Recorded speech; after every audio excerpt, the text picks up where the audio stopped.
What is going on, guys? In today's video I will show you the new best Flicker Strike Monk build in Path of Exile 2 0.3 update. This build has been a fan favorite ever since it was first created, and even though the new changes brought in few adjustments, it still holds its spot as one of the most powerful setups in the game. In fact, it only got smoother with some of the changes in the 0.3, and the gear, passive tree and everything else has been updated. The concept of this build revolves around combining near 100% critical strike chance with explosive area of effect through the storm wave and the upwheel, all while amplifying damage with a Herald of the Ash and a Herald of the Thunder. What you get is absolutely devastating clear speed that rivals even the best ranged builds, but in the melee form. Then for bossing, the Flicker Strike becomes your weapon of choice, and enhanced further by the Infernal Cry for the burst damage. With this combination, even the pinnacle bosses on tier 4 maps can be one-tapped. The beauty of this build is that it avoids the classic inconsistency of the Flicker Strike while mapping, so instead we can rely on the more stable Storm of Wave for the clear and saving Flicker Strike for the moments that matter most,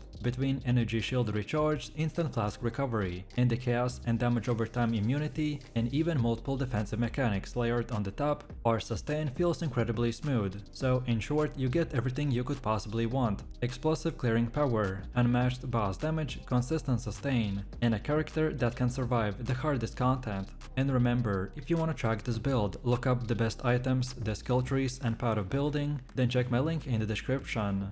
If you ever played Path of Exile 2 for long enough, then you know that the grind for currency can feel endless, and that's where today's sponsor comes in. Skycoach is a trusted platform used by over 150,000 gamers worldwide. They offer pro player support in more than top 25 games, including POE 2. No matter if you need a faster start, you want to help with the tough content, or just want currency delivered safely and quickly, then Skycoach has you covered. What I really like is how smooth the whole process is, from click to the gameplay in minutes, clear and fast chats with their team, plus if an order is not fulfilled, you get an instant refund. I've tried it myself, and honestly it just makes the game more fun. So if you wanna skip the grind and enjoy POV2 your way, then click my link in the description to check out Skycoach and use my code KATE for extra 10% off.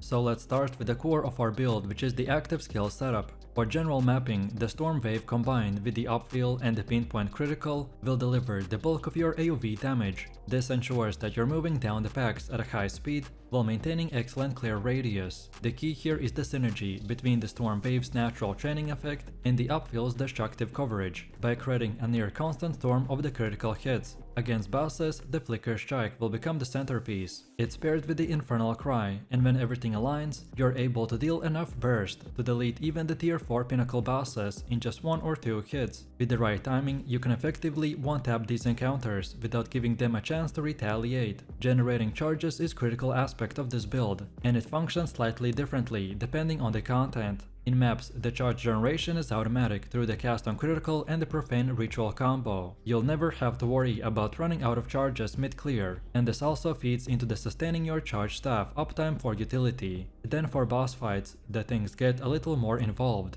You'll need to prepare beforehand by swapping to your secondary weapon set, summoning skeletal warriors through your rattling scepter, and casting profane ritual on them to stockpile the charges. After reaching maximum stacks, usually 6 or 7, you will use the charge staff to top yourself off again right before initiating the fight. Then you can open with the Flicker Strike and watch the boss health bar disappear. For improving clear speed, the Herald of Ash and Herald of Thunder will add immense value. The Herald of Ash will cast overkill damage to ignite surrounding enemies, while the Herald of Thunder will chain bolts across the battlefield whenever you shotgun kill. Together, these will create a satisfying chain reaction that amplifies your natural damage and the speed. And to round this out, the Sacrifice skill is used for charge generation, while Profane Ritual synergizes with both the cast on crit and the boss preparation. A common question is also what you do if you don't have enough skill slots, and in that case, the first gem that you can drop is the cast on crit. You can always rely on the weapon swapping for the charge generation. Then sustain comes from the multiple angles, so energy shield recharges with only 1 or 2 second delay. Then we use instant flask recovery thanks to the special flasks modifiers, and then the natural healing loop provided by your charge mechanics. If you ever feel pressured, then kiting for a couple of seconds is often enough to recharge your shield back to full.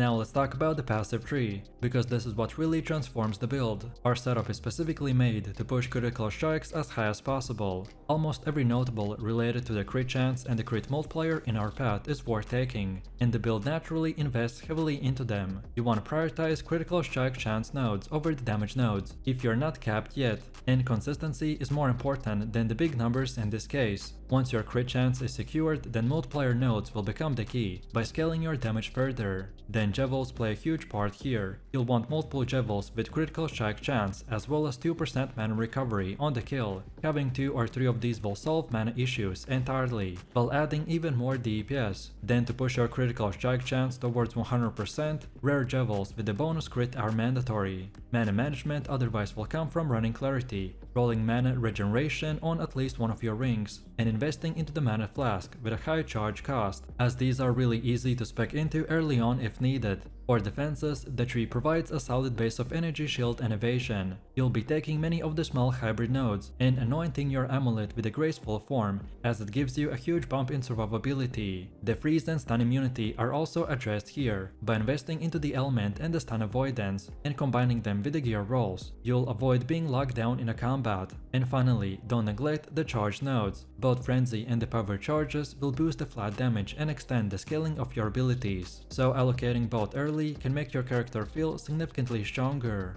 Then for Ascendancy, we go with Invoker, and the order of points is very straightforward. You want to begin with the Sunder My Enemies, to give your attacks added impact and consistency. Next, I Am the Thunder enhances your elemental damage output, and synergizes beautifully with the Herald of the Thunder. Then your third choice, Lead Me Through the Grace, will provide both the defensive layering and the smoother sustain. And finally, Unbound Avatar will cap off the build, by transforming the Flicker Strike and the Storm Wave setup into a truly unstoppable tool. This order ensures that you feel powerful early on, while steadily adding both survivability and damage scaling as you progress. Next up, the Atlas passive tree is where you shape your endgame farming strategy. This build thrives when you focus on consistency and density. In the 0.3 update, the central part of the tree will give access to some incredibly strong notables for the essences, harvest, the strong boxes, and delirium. You'll invest heavily into the middle and the lower sections, where the harvest and essences will provide reliable crafting opportunities and even guaranteed fights. On the right side, you will path toward the strong boxes and the Legion expeditions, for more monsters and the loot explosions. And then on top, we will invest into the bossing nodes that improve the Conqueror, Maven, and the Elder encounters. The idea here is not to spread you thin. Instead, you're clustering around the key synergies. For example, the strong boxes plus the essences will guarantee a consistent value, while harvest offers a deterministic crafting options. Together, these systems will let you steadily generate profit without relying on RNG. Overall, this Atlas tree is designed for players who want a steady currency generation, with the option to tackle endgame bosses with a max efficiency. It's flexible enough to support farming strategies, while still making sure that you're always progressing.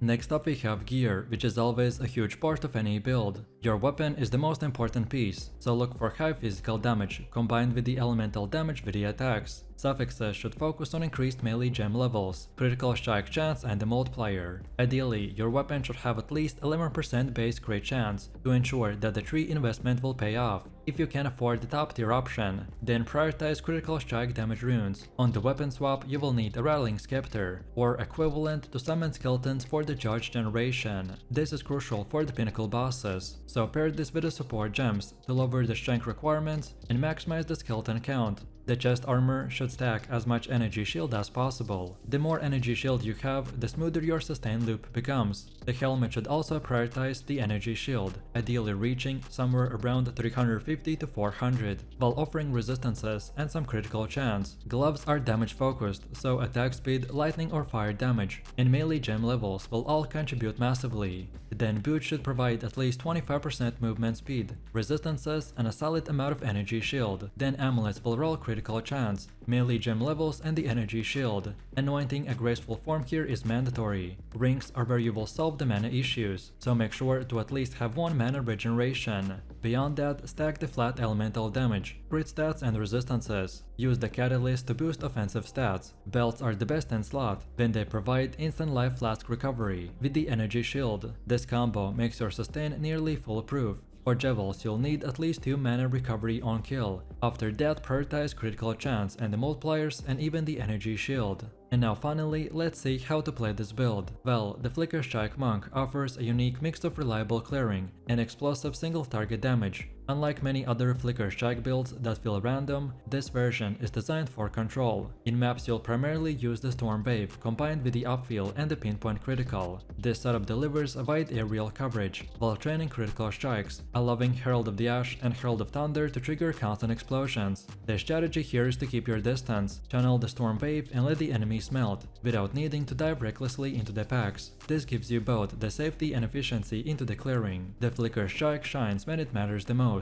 So against bosses or dangerous rares, by pairing it with Infernal Cry if you want it, then you can unleash a devastating burst, which is capable of deleting high HP targets almost instantly. Thanks to the automated charge generation from the cast on critical and the profane ritual, you always have resources ready during the maps. Then for pinnacle bosses, you prepare in advance by swapping weapons, then summoning the skeletons with the sacrifice and consuming them with the profane ritual. With the full charges, a single Flicker Strike chain can wipe out even the tier 4 pinnacle bosses in just one shot. Then defensively, the build sustains itself through the rapid energy shield recharge and an instant flask recovery. Overall, this is the build for you if you like a playstyle that balances speed, consistency and overwhelming power.